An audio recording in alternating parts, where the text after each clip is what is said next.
नमस्कार प्रिय दर्शकों, आज हाजिर हूँ जन्म कुंडली कैसे देखना चाहिए इस विषय को आपको बतलाने के लिए। दर्शकों, इस वीडियो में हम बहुत ही आसान भाषा में बहुत ही आसानी से आपको समझाएँगे कुंडली कैसे देखनी चाहिए और क्या-क्या चीज़ें ज़रूरी होती हैं। देखिए, बिना समय गँवाए हुए आइए आपको बताते हैं, कुंडली देखने के लिए जो सबसे प्रमुख चीन 3 चीज़ें होती हैं, सबसे पहले आप वो जान लीजिए। क्या?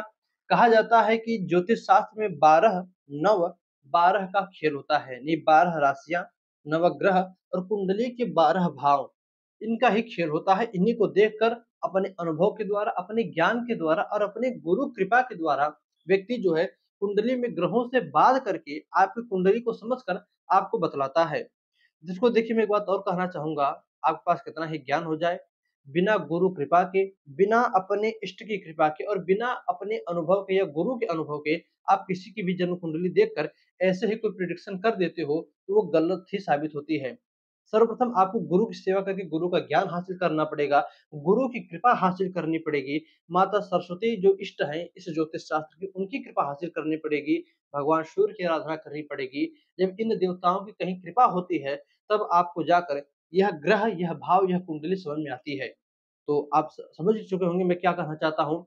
गुरु की सेवा कीजिए, सूर्य की उपासना कीजिए, सरस्वती की उपासना कीजिए, कृपा हुई, यह जो कुंडली आपको दिख रही है, ऑटोमेटिक समझ में आ जाएँगी। तो आइए अब क्या ज्ञान है? ज्ञान तो आप ग्रहण कर सकते हो मेरे से ही, कृपा की अलग बात है। आप कृपा के लिए गुरु को पकड़िए, उपासना कीजिए, सेवा कीजिए, अवश्य ही आपको ज्ञान की कृपा या गुरु की कृपा मिलेगी। देखिए, मैंने कहा 12 9 12 12 क्या 12 राशियाँ हैं, आपको स्क्रीन पे दिख रही होगी। मेष, वृष, मिथुन, कर्क, सिंह, कन्या, तुला, वृश्चिक, धनु, मकर, कुंभ, मीन। ये 12 राशियाँ होती हैं, इनका नाम आप याद कर लीजिए, ठीक? इसी प्रकार जन्म कुंडली के लिए जो सबसे ज़्यादा ज़रूरी होते हैं, वो होते हैं नवग्रह। कौन-कौन से? वैसे तो आपने ब्रह्मांड में या विज्ञान में पढ़ा होगा, तो आप 7 ग्रहों को जानते ही होंगे या 7 दिन को आप जानते होंगे, रविवार, सोमवार, मंगलवार, बुधवार, गुरुवार, शुक्रवार, शनिवार। तो ये 7 ग्रह हो गए। रवि को सूर्य सूर्य कहते हैं, सोमवार को चंद्रमा कहते हैं, फिर मंगल, बुध, गुरु, तो मंगल ग्रह, बुध ग्रह, गुरु ग्रह यानी बृहस्पति, शुक्र ग्रह, शनि ग्रह, इससे में 2 और एक्स्ट्रा जोड़ लीजिए, राहु, केतु। नवग्रह के नाम लगभग-लगभग सभी को आता होगा, किंतु आप थोड़ा जो है सीरियल वाइज़ याद कीजिए। पहले सूर्य, फिर चंद्रमा, फिर मंगल, बुध, फिर गुरु, फिर शुक्र, फिर शनि, अंत में राहु और केतु।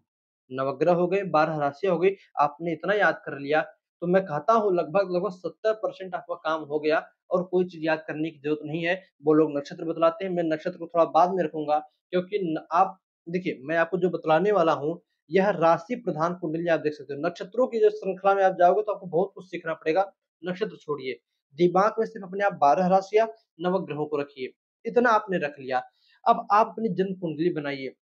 आप अपनी कुंडली कैसे बनाओगे? आजकल बड़े ही सॉफ्टवेयर आ रहे हैं, प्ले स्टोर पर या ऐप स्टोर पर आप चले जाइए, कोई भी एक सॉफ्टवेयर डाउनलोड कर लीजिए, अपना डेट ऑफ बर्थ फिल कीजिए उसमें, किस टाइम पर, किस समय में, किस महीने में, किस सन में, कितने बजकर कितने मिनट पर आपका जन्म हुआ है, किस स्थान पर, किस प्लेस में आपका जन्म हुआ है, सब उसमें फिल करके जैसे ही एंटर करोगे, आपके सामने एक इसी प्रकार चक्र बनकर खुलेगा, जिसका नाम रहेगा लग्न चक्र।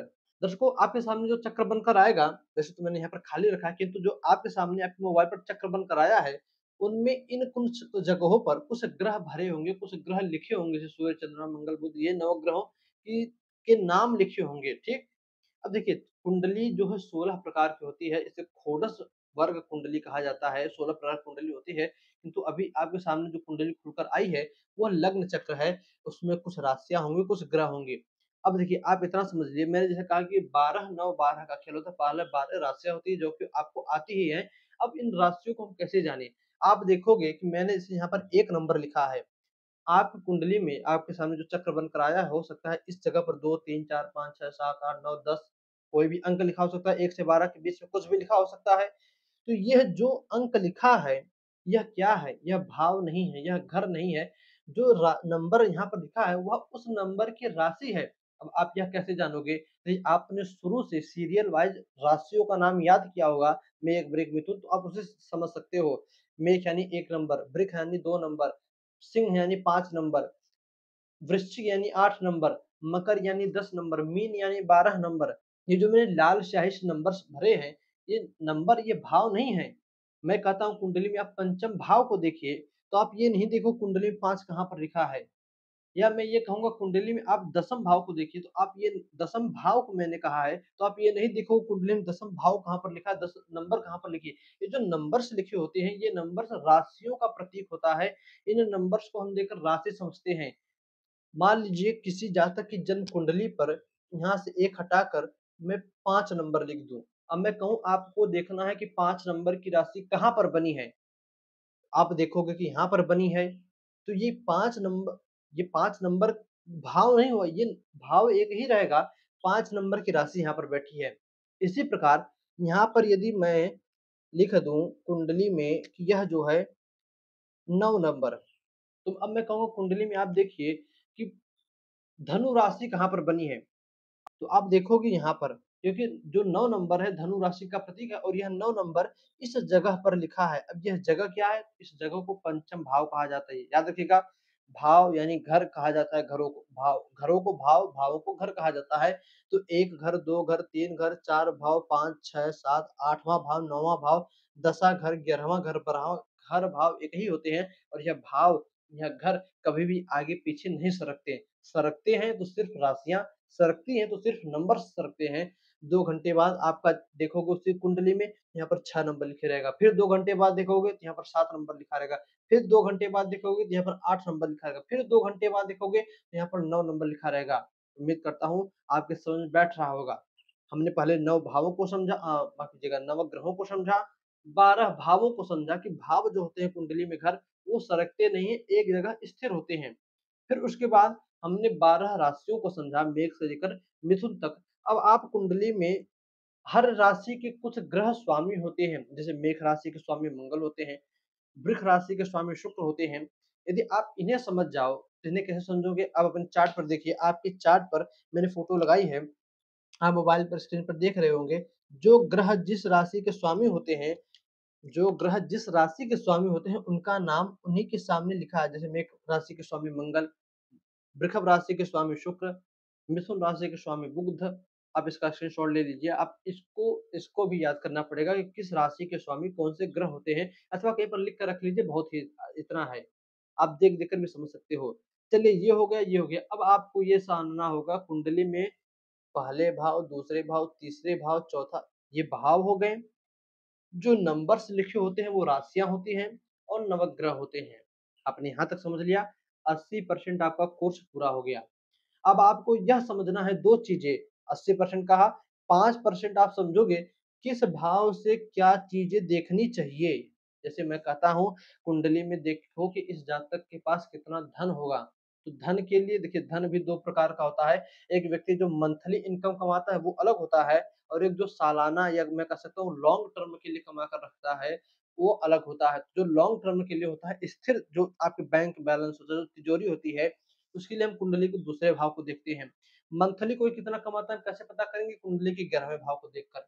हम कहते हैं कि भैया इनकी कुंडली में देखो ये कौन-सा काम करे तो इनके लिए बहुत ही अच्छा रहेगा, सूट करेगा, इसके लिए हम कुंडली के 10वें भाव को देखते हैं।